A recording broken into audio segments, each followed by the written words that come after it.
Estamos en tiempos, hermanos, donde el matrimonio se encuentra bajo ataque. Yo quiero que eso quede muy claro. La iglesia está bajo ataque, siempre lo ha estado. Desde que la iglesia nació, la iglesia ha estado bajo ataque. Y en cada época la iglesia ha sido atacada y el enemigo ha tratado de destruirla de muchas maneras. Y un ataque fundamental que sistemáticamente Satanás hace es a la familia, porque la iglesia está conformada por familias. La gran familia de Dios, que es la iglesia, está conformada por familias. Y lo lógico es que si destruye a las familias, pues entonces también va a impactar a la gran familia de Dios, que es la iglesia. Entonces, partamos de ahí. El matrimonio ha estado bajo ataque, sigue estando bajo ataque, porque la intención de Satanás es destruir la iglesia. ¿De acuerdo? Entonces, con eso en mente vamos a abrir Hebreos, capítulo 13, versículo 4. El último capítulo de Hebreos es una serie de consejos que se van dando acerca de varios temas importantes. Y en el versículo 4, que es lo que nos interesa, dice así, versículo 4. Sea el matrimonio honroso en todos, y el hecho matrimonial sin deshonra, porque los inmorales y los adúlteros los juzgará Dios. Esa es palabra de Dios. Y con este versículo quisiera yo arrancar poniéndote en la mente un pensamiento. ¿Por qué la palabra de Dios nos dice que debemos tener el matrimonio como algo de mucha honra? ¿Por qué? Porque Dios tiene el matrimonio en mucha honra. Eso debería ser suficiente razón para que los cristianos cuidáramos el matrimonio y todo lo que esto significa. Si la palabra dice, sea el matrimonio en todo y en todos honroso, es porque para Dios es de mucha honra. Recuerda que el libro de Hebreos está dirigido a la iglesia, está dirigido a los cristianos. Es un libro que contiene muchos temas muy importantes acerca de quién es Cristo, de la obra redentora de Cristo. Teológicamente es un libro muy nutritivo, y en medio de toda esa grandeza nutricional que tiene el libro de Hebreos, le dedica un momento para decir: tengan el matrimonio en honra. Otras versiones traducen: ténganlo en alta estima. En pocas palabras, es algo muy importante. Dios ve el matrimonio como algo muy importante, y si Dios lo ve como algo muy importante, nosotros como cristianos deberíamos de verlo también como algo muy importante. La realidad, hermanos, es que el matrimonio ha sido diluido de su importancia por la sociedad, por la cultura y tristemente hasta por la propia iglesia. Nos hemos hecho a veces tan egoístas que vemos el matrimonio como algo que debería de darme algo. Aún entre cristianos, cuando uno escucha los problemas que hay matrimoniales, uno en la consejería, en la administración al alma, atiende uno matrimonios, y es muy común escuchar que los problemas matrimoniales son porque una de las partes de ese matrimonio quiere que el otro haga algo. La mayoría, si no es que el centro de los conflictos matrimoniales, está basado en una base de egoísmo. Él no hace o ella no hace, él no se esfuerza o ella no se esfuerza. No soy feliz porque ella no cumple, porque ella no desarrolla. Yo no soy feliz porque él no es suficiente, porque él no es como yo quisiera en algunas áreas. Y la mayoría de los conflictos del matrimonio son porque el peso que le damos no es al matrimonio, sino a la persona en lo particular.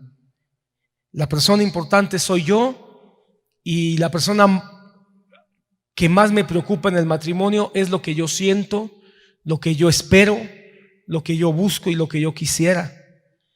Y eso es casi el centro de los problemas, de la mayoría de los problemas. Yo quiero que notes, dice, sea para todos o en todos honroso el matrimonio. Obviamente, para eso hay que entender qué es un matrimonio. ¿Para qué está el matrimonio? ¿Qué piensa Dios del matrimonio? ¿Y cómo debe ser un matrimonio? Yo preguntaría eso no solo a los casados, a todos. ¿Qué es un matrimonio? Porque el mundo puede tener su concepto. De hecho, están tratando de cambiar el mundo, hermano, la cultura en la que vivimos está tratando de cambiar los conceptos de matrimonio. Para muchos, hermano, el concepto de matrimonio lo reducen a lo que la ley dice, porque la ley dice, al menos en México, que el matrimonio es un contrato entre dos personas que han decidido vivir juntas. Ahora incluso creo que ya ni siquiera leen la famosa carta que se leía antes en los matrimonios, el maestro Melchor Ocampo, ya ni la leen, creo, hermano. Era una carta que de alguna manera estaba cargada de ideas morales, de ideas con principios familiares, de alguna manera tradicionales. Y tú sabes ahora que hay un ataque contra la familia tradicional y creo que ya en los últimos años ya ni siquiera la leen, precisamente porque estamos en una generación, una cultura que quiere destruir todo lo que significa la familia. Pero aún como cristianos entendemos que es un matrimonio. Es lo que vamos a tratar de aportar en esta serie de enseñanzas. Pero avancemos un poquito y tratemos de entender qué es la palabra o qué significa matrimonio. El significado de matrimonio. La palabra matrimonio es una palabra compuesta. A nosotros nos ha llegado del latín. Y esta palabra matrimonio proviene de dos palabras, es una palabra compuesta. La primera palabra de la que proviene es matrem o matriz, que es la misma palabra para la palabra o el concepto de madre que nosotros tenemos. Y la segunda palabra es monium, que se traduce como calidad de tal manera que el matrimonio, en un significado muy literal, pudiera ser aquello que tiene calidad de madre o aquello que tiene calidad de ser una matriz. Entonces el matrimonio es una institución, es un concepto, es una organización, es una institución que forman dos personas que tiene calidad de matriz. ¿De acuerdo? Ahora, el matrimonio está conformado por dos personas. Bueno, esas dos personas van a ser una matriz. Ese es el concepto del matrimonio. Bien, ahora, entendiendo un poco más. La primera palabra, matrem, de donde se deriva la palabra matriz, tiene algo muy importante, porque la palabra matriz significa el sitio en el que se va a desarrollar vida o se va a desarrollar un feto. Yo no sé cuánto vieron las películas de Matrix, ¿verdad? Y esa película Matrix, de alguna manera, aunque es ciencia ficción, se llama así porque dan la idea de que hay un lugar que da origen a todas las cosas, que contiene la vida de todas las cosas.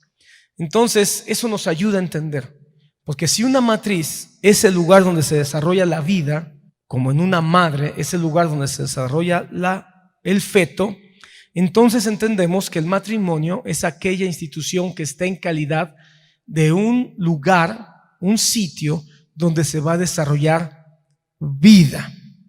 Entonces, la mujer que contrae nupcias para ser madre, y el hombre que contrae nupcias va a contraer nupcias para que esa maternidad funcione. Entonces, un aspecto natural primario del matrimonio implica la procreación, es decir, la multiplicación de la especie humana, donde cada una de las partes va a tener una función. La madre va a ser la gestadora de la vida y el padre va a ser el sustentador de esa vida.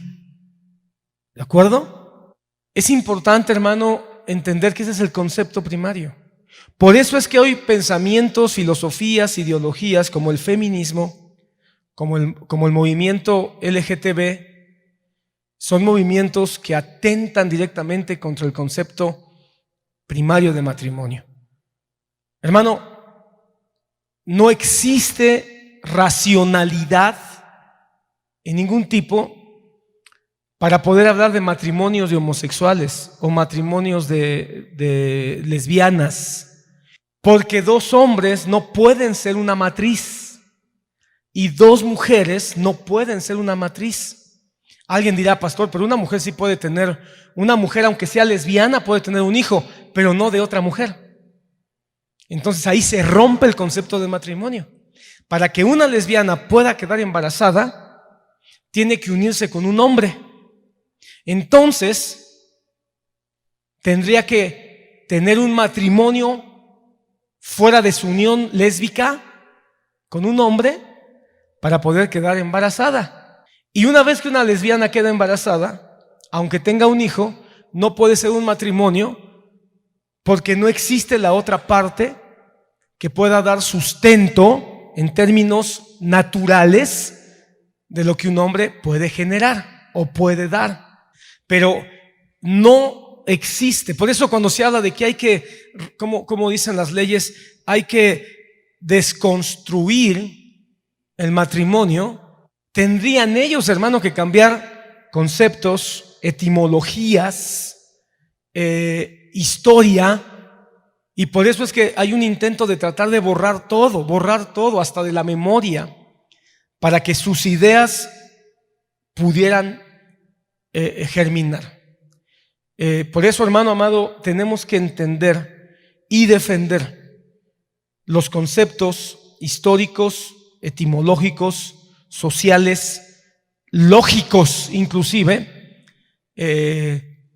ante este ataque que estamos teniendo. La locura ha llegado al colmo, hermano, cuando se habla del matrimonio entre personas con objetos o con animales. Eso es una locura, porque hablar de que una persona se va a casar, por ejemplo, con su perro y van a tener un matrimonio, es un matrimonio entre un hombre y un perro. Eso es una locura, porque obviamente ahí no puede haber generación de vida. Ahora, la locura del mundo en el que nos encontramos y que como cristianos debemos de no dejar de verlo o no dejarlo pasar como que si se tratara de cualquier cosa. La locura ha llegado al colmo que hay gente que se ha casado, por ejemplo, con su lavadora, gente que se ha casado con la Torre Eiffel y que dicen que tienen un matrimonio con ese tipo de objetos. Quiero que te des cuenta, esto no es un ataque nada más a la lógica o a la sensatez, es un ataque a Dios. ¿Por qué? ¿Por qué es un ataque a Dios? Porque Dios es el creador del concepto de matrimonio. Porque de Dios nace la institución del matrimonio. ¿Cuál es el documento más antiguo que se tiene acerca de la constitución o de la institución matrimonial? La Biblia. El Génesis, hermano. No hay, aunque el evolucionismo, hermano, afirme que el hombre fue un ser salvaje y que no existía el matrimonio, hermano, aunque haya vestigios antropológicos que ellos afirman tener, no hay ninguna base científica para poder afirmarlo. Son suposiciones, son teorías, son conclusiones a las que han llegado, pero no son conclusiones científicas, son conclusiones basadas en la hipótesis, basadas en la especulación, basadas en la suposición. Un documento que tenemos firme acerca de cómo es la unión entre un hombre y una mujer se encuentra en la Biblia. Entonces, vamos hoy a ver 4 puntos nada más, hermano. 4 puntos acerca de lo que es el matrimonio, de lo que Dios dice acerca del matrimonio. El primer punto es este: el matrimonio fue instituido por Dios mismo. El origen del hombre es Dios. Y si nosotros estamos claros que el origen del hombre es Dios, yo no sé si tú estés de acuerdo con Dios, no conmigo, no sé si estés de acuerdo con la Biblia. Porque hay cristianos, hermano, que están de acuerdo con el evolucionismo. Y es triste que estén más de acuerdo con el evolucionismo que con la Biblia, que dicen tener como libro de autoridad. Si la Biblia es un libro de historia, el Génesis es un libro confiable. Y el Génesis capítulo 1 dice, capítulo 1, 27, si lo quieres buscar, capítulo 1, 27 dice: creó pues Dios al hombre a imagen suya, a imagen de Dios lo creó, varón y hembra los creó. Entonces el origen del matrimonio surge desde el momento mismo de la creación. Génesis 1, 27 dice que el Señor creó al hombre a su imagen. Pero hace una distinción, sí, creó al hombre, al género humano. Pero el género humano o el hombre está constituidos por varón y hembra. Varón y hembra. ¿Por qué varón y hembra están declarados como parte de la creación del hombre en el día en que Dios los creó a su imagen y semejanza? Porque varón y hembra conforman una sola matriz para dar vida. El hombre solo no da vida, la mujer sola no da vida. De hecho, es interesante que Dios haya dicho, o que el libro de Génesis diga: y dijo Dios, hagamos al hombre a nuestra imagen y semejanza. Dijo Dios en singular, porque Dios es uno. Oye, oh Israel, nuestro Dios es uno. Pero después dice hagamos en plural, porque Dios, aunque es uno, también Dios tiene una distinción en tres personas: Padre, Hijo y Espíritu Santo. Pero Padre, Hijo y Espíritu Santo siguen siendo uno, nunca dejan de ser uno.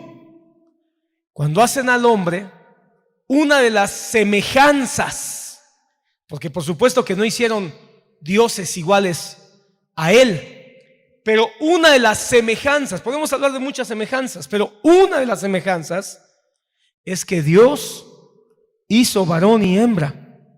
Que aunque hay una distinción entre hombre y mujer, hay una distinción, se nos revela en el Nuevo Testamento que son una unidad cuando se casan en matrimonio.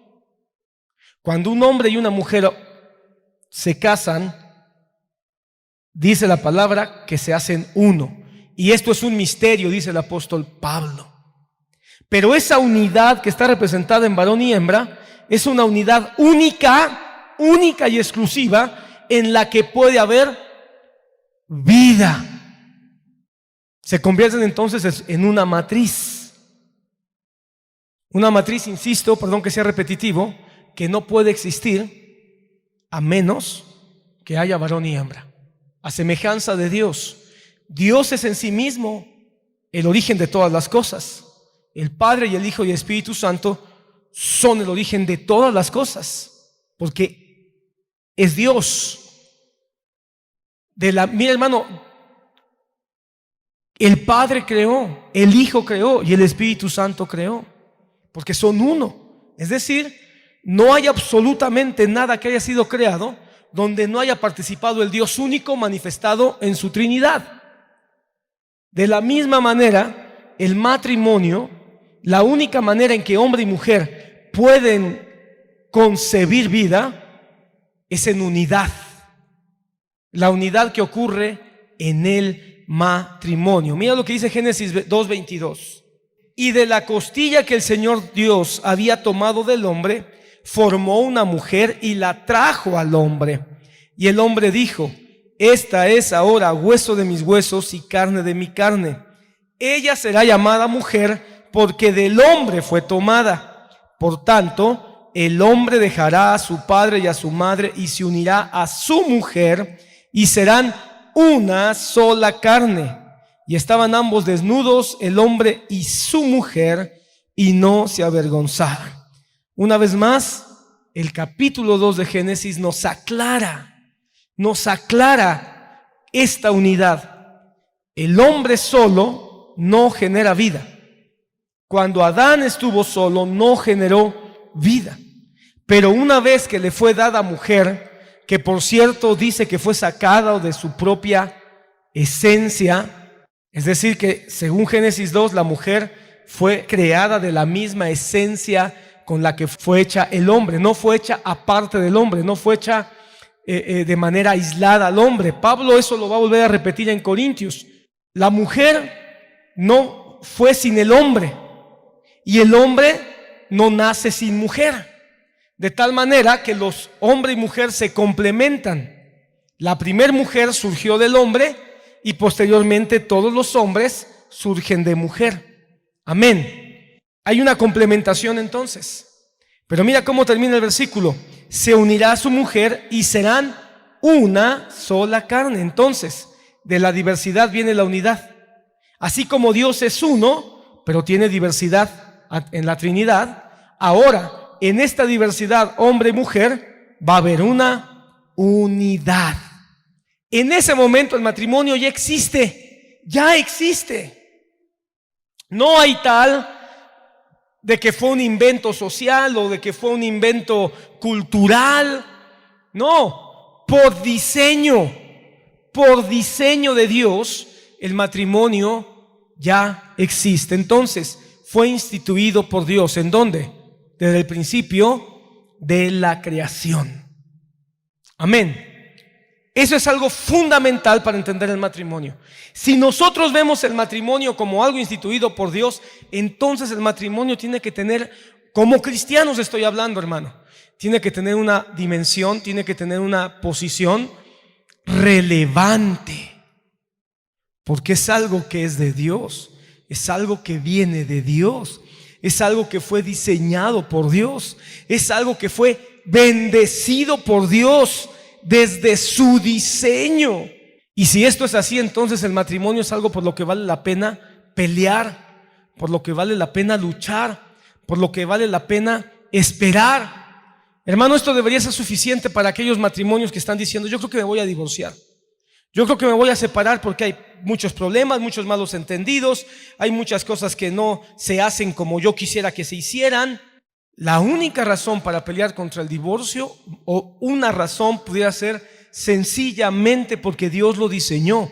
Y si yo honro mi matrimonio, aunque es difícil, aunque es complicado, aunque no siempre nos entendemos, aunque de repente jalamos para diferente dirección, pero si hubiera una razón, una sola, por la cual yo debería pelear por mi matrimonio, es que Dios lo diseñó. Por supuesto, hermano, el tema no es el divorcio. Valdría la pena en otro momento hablar del divorcio, pero claro que no es el ideal de Dios, porque el divorcio es una deshonra a lo que Dios diseñó. El divorcio es una afrenta al diseño de Dios. Pero desafortunadamente el divorcio también es una realidad en la iglesia. Olvídate del mundo. Hoy no hablemos del mundo. El mundo se divorcia de manera sistemática. El divorcio es una realidad, no podemos ocultarlo. ¿Por qué será que Malaquías dice: Dios aborrece el divorcio? Ya lo entendimos. ¿Por qué? ¿Por qué Dios aborrece el divorcio? Porque cada divorcio es una afrenta a su diseño. A su diseño. Mi hermano, yo estudié diseño, dibujo publicitario. Y yo me recuerdo una ocasión, hermano, que estaba trabajando en un trabajo de la escuela, estaba estudiando, y lo dejé sobre el escritorio donde yo trabajaba, y una tarde llegué y no estaba. Yo no sé quién lo agarró, le pregunté a mi mamá, a mi hermana, nadie supo qué pasó. Y no sabes cuánta frustración, cuánto coraje, cuánto enojo tuve, porque todo lo que yo ya había avanzado, lo perdí. Y cuando volví a trabajar en eso, hermano, ya no pude hacer lo mismo porque se me vino el tiempo encima, porque ya no tenía la misma creatividad por el mismo enojo. Y yo me pregunto, si yo sentí tal enojo, molestia, tristeza, coraje, frustración, todos los sentí, me enojé con mi familia, hermano, porque nadie sabía qué pasó. Imagínate el corazón de Dios cuando alguien toma su diseño y lo hace pedazos y lo avienta a la basura. Eso es lo que hacemos cuando nosotros golpeamos el matrimonio. Estamos agarrando algo que es de Dios y lo estamos tirando a la basura. Segunda cosa, Dios diseñó el matrimonio. Y si Dios diseñó el matrimonio, su diseño es bueno, su diseño está bien, es correcto, no hay error en su diseño. ¿Y sabes cómo fue el diseño de Dios? Que el matrimonio ha de ser entre hombre y mujer. Esa es la segunda cosa que tenemos que establecer bíblicamente. Primero es un diseño de Dios y lo segundo es entre hombre y mujer. Parece lo más obvio, pero ya te diste cuenta que no. Ya te diste cuenta que no. Siempre, hermano, yo creo, hermano, ahora lo veo con más claridad, que el homosexualismo es un pecado tan grave, no solamente por lo que sexual y moralmente implica o significa, sino también porque es un pecado que golpea directamente el diseño de Dios. El homosexualismo, hermano, el lesbianismo, todas estas aberraciones, hermano, es increíble. Estaba viendo, creo que fue hoy, 102 géneros. Está la locura del mundo diciendo que hay 102 géneros. Eso es una verdadera estupidez, hermano.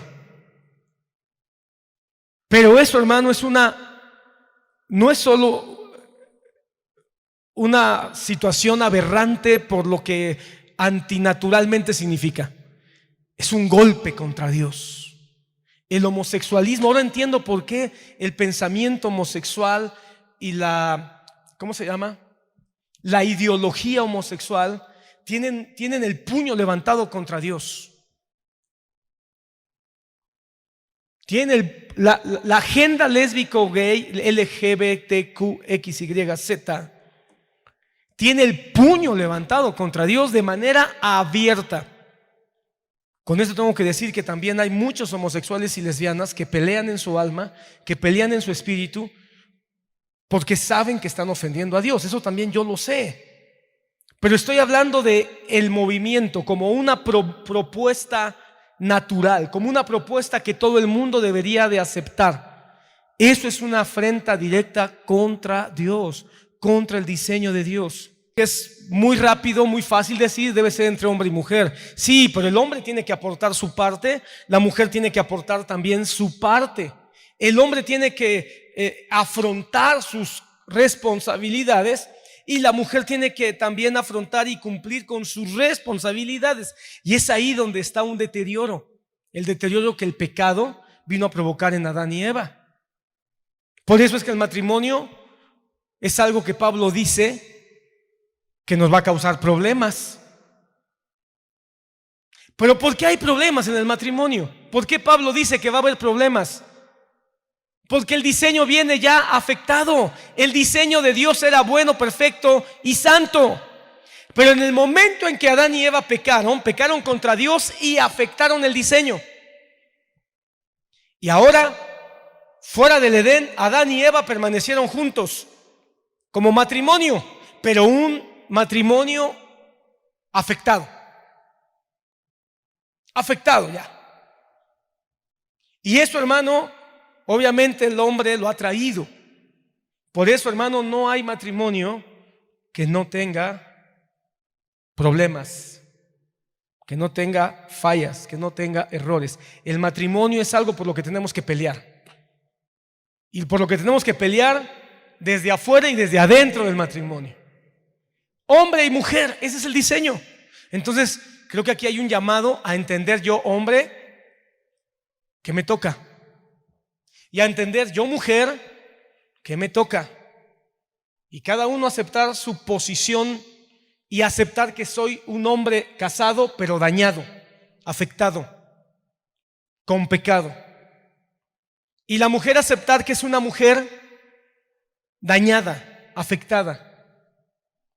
Hermano, cuando es la boda, hermano, hombre y mujer están llenos de ilusión, están llenos de sueños, están llenos de gozo, de alegría, el pastel, el vestido, los anillos, todo el asunto hermoso. Pero todos los que se casan deberíamos de entender algo. Me estoy casando con una pecadora, que no es mejor que yo, porque yo también soy un pecador. Entonces, ¿de qué se trata? Cada matrimonio son dos pecadores uniendo sus vidas, donde cada uno va a aportar sus pecados. Si tú reconoces que eres un matrimonio dañado, poquito o mucho, porque alguien dirá, no, pues ahí la llevamos, gloria a Dios, y ahí la llevas, pero pudieras llevarla mejor. El concepto propio del matrimonio, hermano, nos deja claro que es una institución entre un hombre y una mujer. Exclusivamente, tenemos que decirlo, hombre y mujer. La base de la familia es un matrimonio entre un hombre y una mujer. No existe eso de familias alternas. No existe eso de modelos de familias. No existe eso de variantes matrimoniales. Eso es un lavado de coco que nos quiere hacer la cultura progresista de este siglo.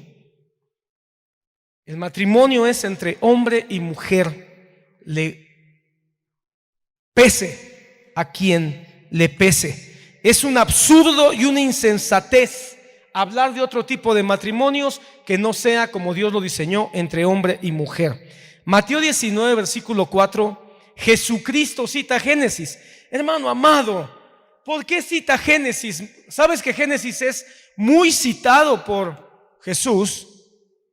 ¿Por qué cita Génesis?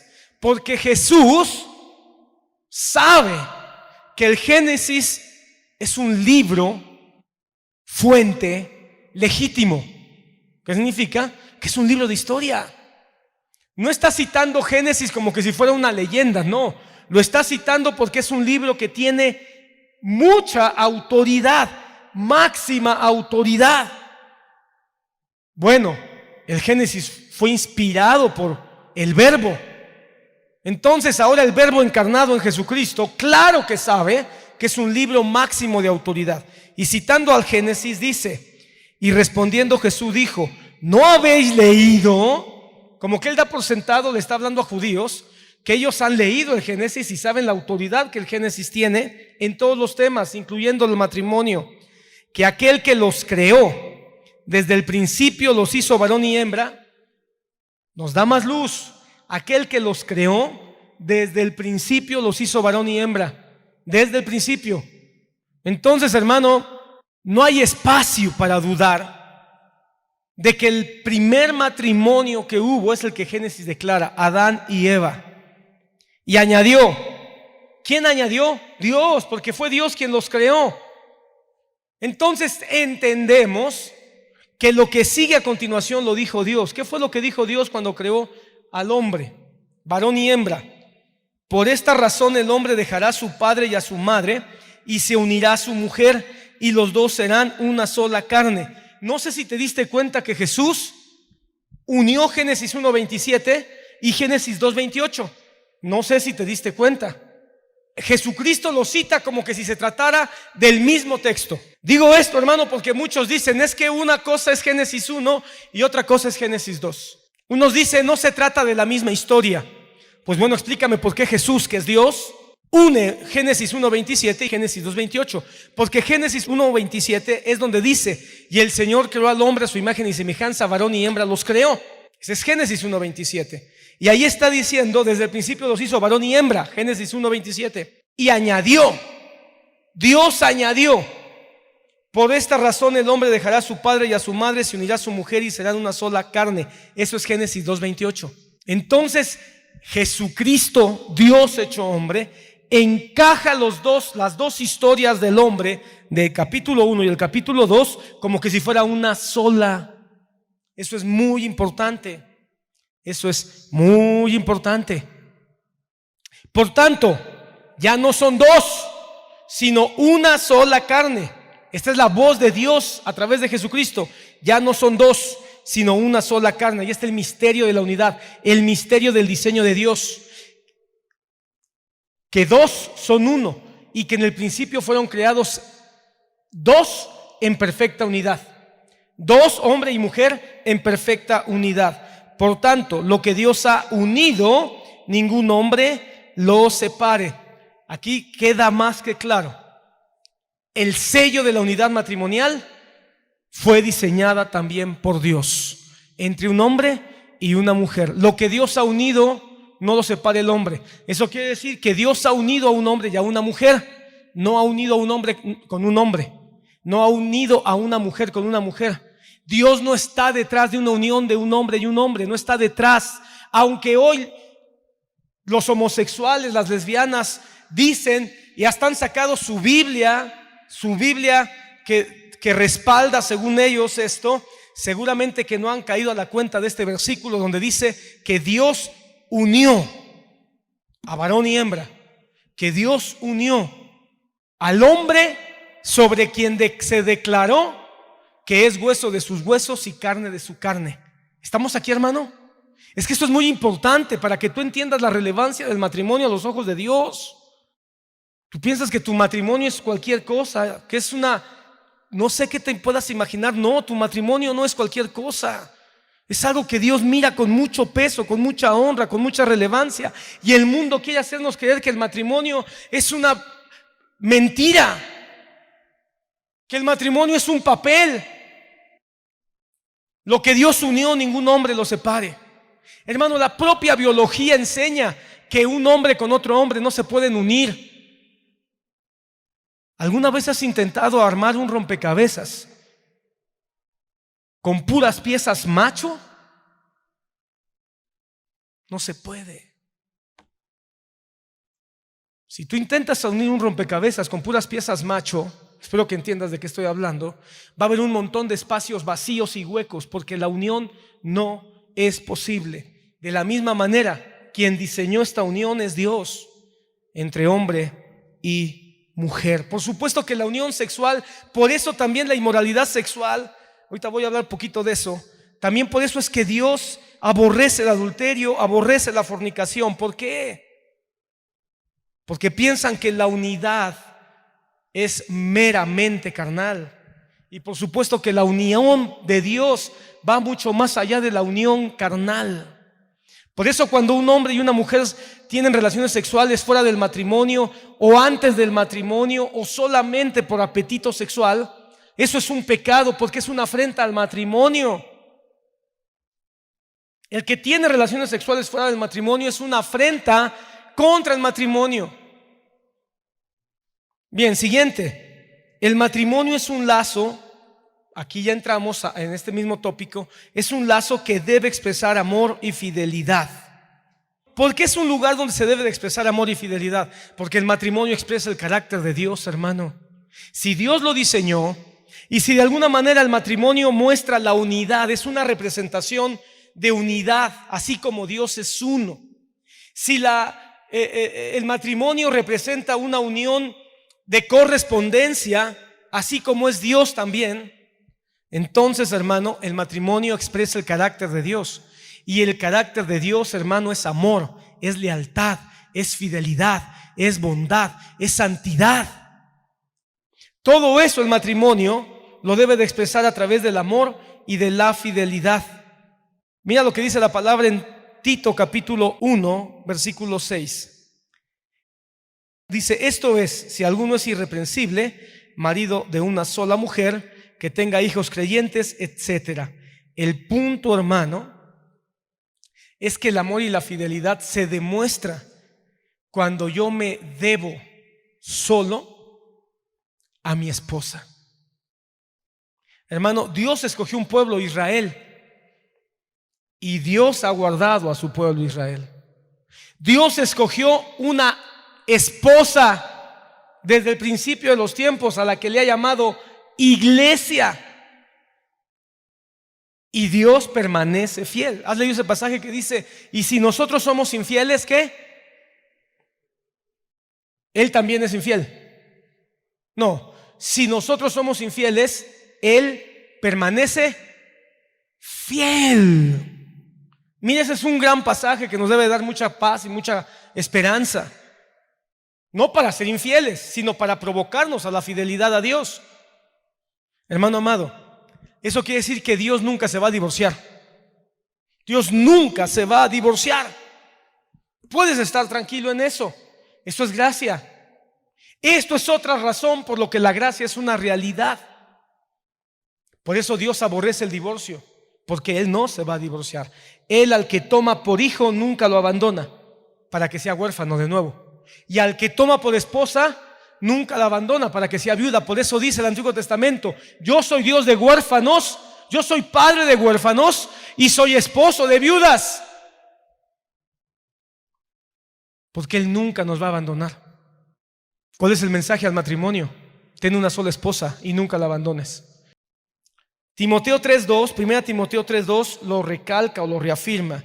Un obispo debe ser irreprochable, marido de una sola mujer, sobrio, prudente, de conducta decorosa, hospitalario, etc. Pero enfatiza, marido de una sola mujer.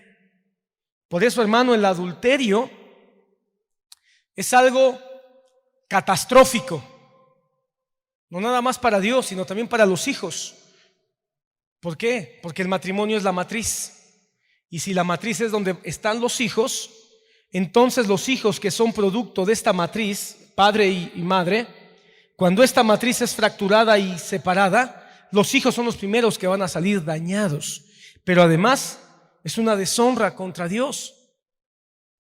Porque Dios, hermano, es el que diseñó que un hombre sea para una mujer y una mujer sea para un hombre.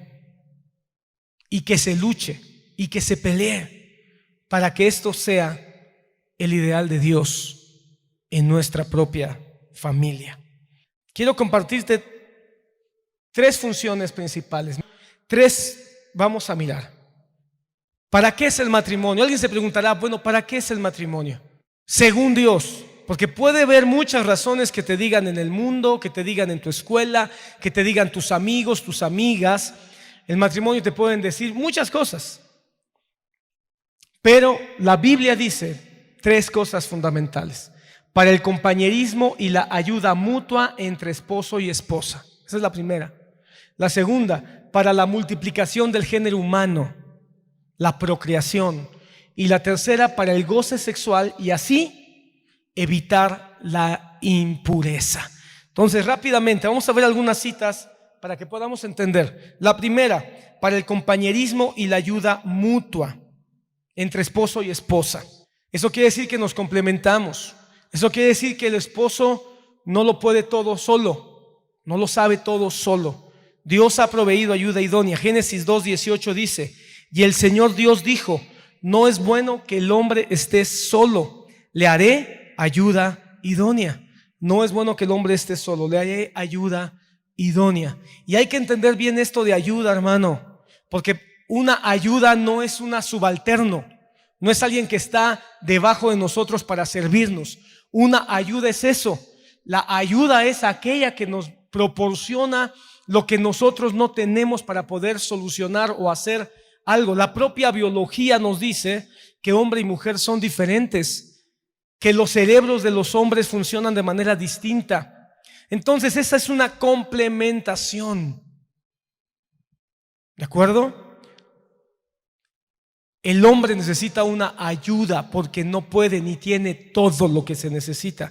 Y por supuesto la mujer necesita una ayuda porque no lo tiene todo ni lo puede todo. En todos los términos, hermano. El problema está que no nos dejamos ayudar. No nos dejamos ayudar. Nuestro egoísmo, nuestra soberbia, nuestra altivez no hace que nos dejemos ayudar. A veces es el esposo el que no se deja ayudar, a veces es la esposa la que no se deja ayudar.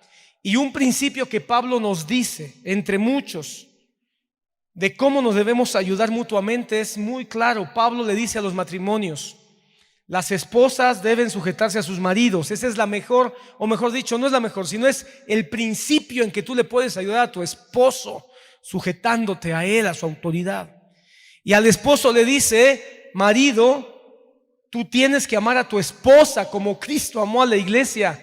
Ese es el inicio en que como tú puedes ayudar a tu esposa. ¿Cómo? El esposo comienza ayudando a su esposa, amándola, y la esposa comienza a ayudar al esposo sujetándose. ¿Sabes por qué? Porque ahí se nos hace notar las carencias primarias de toda mujer y de todo hombre. Las carencias primarias de todo hombre es su autoestima.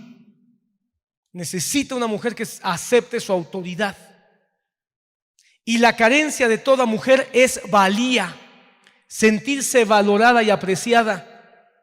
Por eso, como tiene una carencia de valía, necesita sentirse amada, porque eso fue lo que perdieron en el Edén. En el Edén, Adán perdió su autoridad y la mujer dejó de ser valiosa para Adán. Analízalo, ve el Edén. Adán perdió su autoridad. Adán dejó de ser autoridad para la mujer en el momento en que la mujer escuchó a la serpiente y le hizo caso. En ese momento dejó de sujetarse a su marido y se sujetó a las enseñanzas del serpiente. Perdió la autoridad. Y la mujer dejó de ser valorada en el momento en que el hombre le dijo a Dios: la mujer que tú me diste, ella tiene la culpa. No la protegió, no la cuidó, no dio su vida por ella. Por eso ahora Dios viene y nos dice: mujeres, sujétese a tu marido, porque tu marido, por causa del pecado de Adán, perdió autoestima. Y la primera ayuda que tú le puedes dar es que se sienta con autoridad cuando tú aceptas la autoridad de él. Y tú, varón, tu mujer, en el Edén el pecado provocó que como mujer perdiera valor. Necesita alguien que la cuide, la proteja, la defienda, le dé valor. Bueno, Proverbios 2:17 dice: la cual deja al compañero de su juventud y olvida el pacto de Dios. Nos hace saber que la esposa es la compañera, o que el esposo es el compañero de la juventud.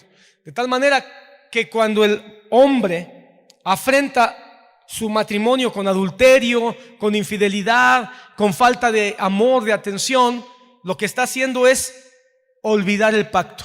¿Cuál pacto? El que Malaquías 2:14 nos amplía. Y vosotros decís: ¿por qué? Porque el Señor ha sido testigo entre tú y la mujer de tu juventud, con la cual has obrado deslealmente, aunque ella es tu compañera y la mujer de tu pacto. Esto es la respuesta. ¿Por qué Dios aborrece el divorcio? ¿Por qué Dios aborrece el divorcio?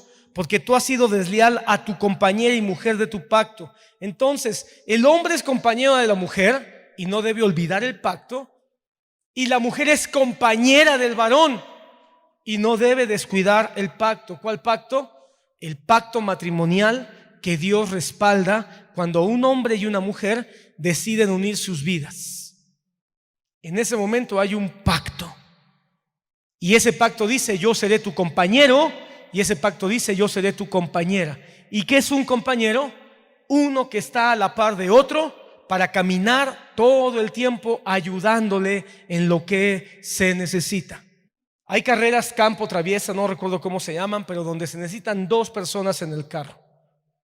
Uno es el piloto y el otro es el copiloto. Y el piloto lleva el mando del volante, pero el copiloto lleva el mapa de la ruta.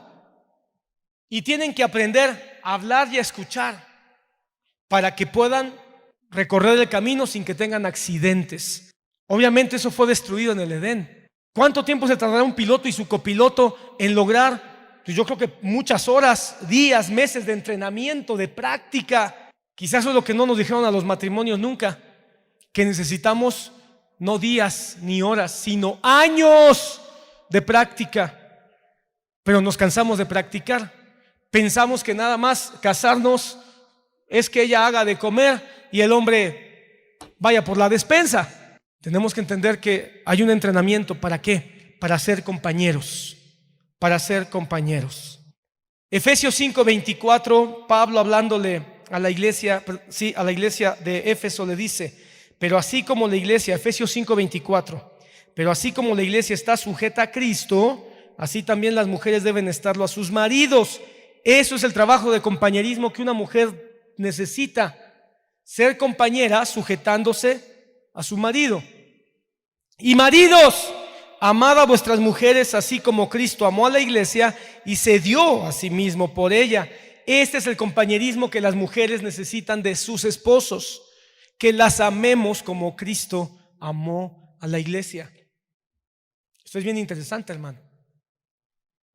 Segundo, para la multiplicación del género humano, Dios estableció que el matrimonio es el lugar para la procreación. Así los hijos serán guardados y protegidos legítimamente. La fornicación, el adulterio y el sexo fuera del matrimonio desafortunadamente trae hijos que crecerán sin esa protección natural que Dios diseñó. Dios diseñó un castillo para los hijos. Ese castillo se llama papá y mamá. Pero ¿qué pasa cuando hay fornicación, cuando hay adulterio, cuando hay sexo fuera del matrimonio? Nacen hijos sin papás. O hay embarazos no deseados que provocan abortos.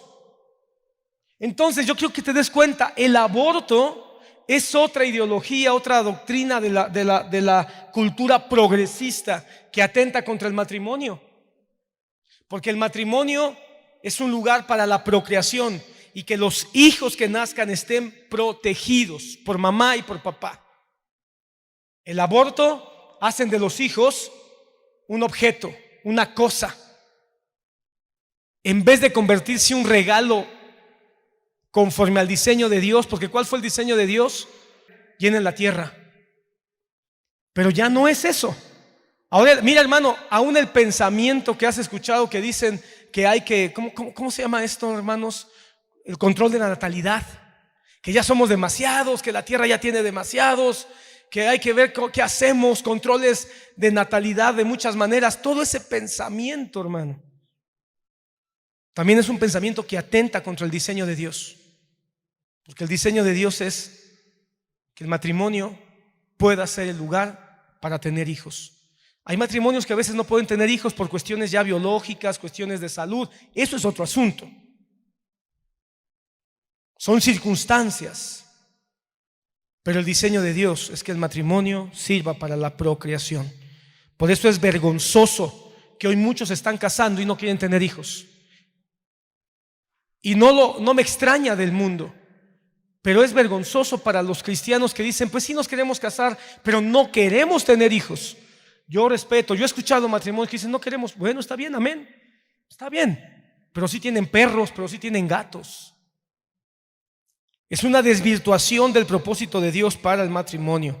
Malaquías 2:15 dice, pero ninguno que tenga un remanente del Espíritu ha hecho así. Fíjate cómo dice, ninguno que tenga un remanente del Espíritu, y está hablando del Espíritu Santo, ha hecho así. ¿Y qué hizo este mientras buscaba una descendencia de parte de Dios? Presta atención a vuestro espíritu, no seas desleal con la mujer de tu juventud. Pero quiero que pongas atención donde dice, ¿qué hizo este mientras buscaba una descendencia de parte de Dios? Es bueno buscar tener descendencia, es parte del diseño de Dios. Génesis 1:28 dice, y los bendijo Dios a quien, al hombre y a la mujer, al matrimonio, y les dijo, sed fecundos y multiplicaos, llenad la tierra y sojuzgadla. Sed fecundos y multiplicaos. Ese es un propósito de Dios para el matrimonio. Salmo 127:3-5 dice, he aquí, don del Señor son los hijos, y recompensa es el fruto del vientre, como flechas en la mano del guerrero. Así son los hijos tenidos en la juventud. Bienaventurado el hombre que de ellos tiene llena su aljaba. No será avergonzado cuando hablen sus enemigos en las puertas. Es un don de Dios tener hijos. ¿Por qué? Porque Dios ve el matrimonio como su diseño, como parte de su plan. Y parte del plan del matrimonio es que el matrimonio tenga una semejanza con Él. ¿Cuál es la semejanza con Él? Dios es dador de vida y en el matrimonio hay vida. Pero quiero que notes que aquí está el matrimonio, porque el padre está dando bienaventuranza al padre. ¿Quién tiene los hijos? La mujer. Pero quiero que notes que el Salmo honra al papá y le dice, bienaventurado el varón que tuvo hijos. ¿Con quién? Con su esposa. ¿Y dónde tiene a sus hijos guardados? En su aljaba. No los tiene desperdigados, No los tiene regados, uno por aquí y otro por allá y otro por acullá. No, los tiene juntos en su aljaba. ¿Sabes qué es la aljaba? Es el lugar donde se guardan las flechas hasta que sean sacadas de ahí para ser lanzadas. Ese es el hogar del matrimonio, la seguridad del matrimonio, donde los hijos son protegidos hasta que llegue el momento en que tienen que ser lanzados a la vida adulta. Eso no ocurre fuera del matrimonio. Salmo 128:3 dice: tu mujer será fecunda vid en el interior de tu casa, tus hijos como plantas de olivo alrededor de tu mesa. Así será bendecido el hombre que teme al Señor. El hombre que teme al Señor va a tener como bendición que su esposa sea fecunda. Eso es lo que dice, eso es una bendición. Entonces, ¿por qué? Porque el diseño de Dios para el matrimonio es tener hijos. Por último, para el goce sexual y así evitar la impureza. Hermano, Dios nos hizo seres sexuados. Nos dio una sexualidad. Él entiende nuestra sexualidad. No es un pecado tener apetitos sexuales. Eso no es pecado. El pecado es cuando esos apetitos sexuales nos dominan, se enseñorean de nosotros. La sexualidad es una bendición, pero Dios ha puesto un lugar de seguridad para que la bendición de la sexualidad se exprese.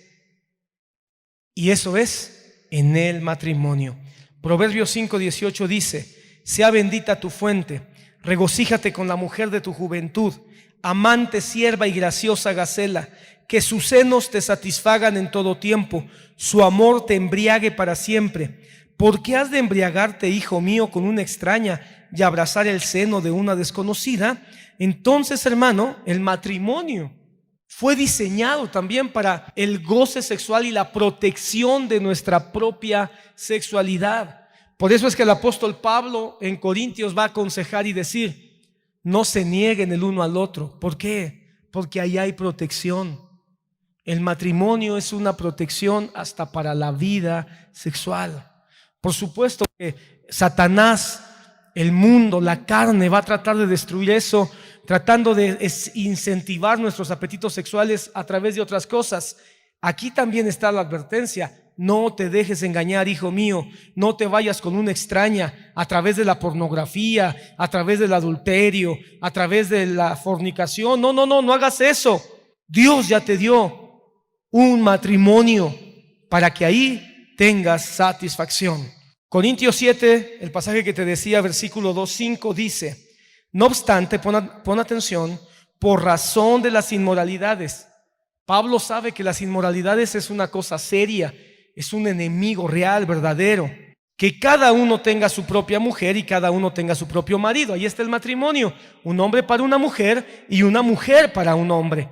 Que el marido cumpla con su deber para con su mujer, está hablando de la relación sexual, e igualmente la mujer lo cumpla con el marido. Quiero que notes, cuando dice marido, lo pone dentro del contexto matrimonial. La mujer no tiene autoridad sobre su propio cuerpo sino el marido, y asimismo el marido no tiene autoridad sobre su propio cuerpo sino la mujer. Quiero que notes cómo dice que la mujer tiene autoridad. Para aquellos que dicen: es que la mujer no tiene autoridad, pues ¿qué te parece que dice que la mujer tiene autoridad sobre tu propio cuerpo? No nos metamos en clavos, ¿verdad? Pero sí, la mujer también tiene autoridad, y no nada más en el ámbito sexual. La mujer tiene autoridad también en otros ámbitos, pero siempre en respeto y en sujeción a su marido. No os privéis el uno al otro, excepto de común acuerdo, por corto tiempo, para dedicaros a la oración y después volver a juntaros, a fin de que Satanás no os tiente por causa de vuestra falta de dominio propio. Entonces, hermano, el goce sexual es parte del diseño, y el matrimonio fue diseñado para el goce sexual. Porque alguien preguntaba, no sé cómo fue la pregunta, pero preguntaba acerca de que si está mal tener gozo en el sexo o disfrutar el sexo. No, claro que no, Dios nos diseñó así, pero hay un lugar de protección, y ese es el matrimonio. Honremos a Dios con nuestro matrimonio, entendiendo que Dios lo diseñó, entendiendo que hay una responsabilidad como hombre y una responsabilidad como mujer, entendiendo que en ese diseño hay protección, y entendiendo que hay funciones o propósitos muy específicos que Dios nos dio para nuestro matrimonio, a saber, compromiso y ayuda mutua, multiplicación y procreación, y goce en la sexualidad y protección contra inmoralidades. Que Dios te bendiga.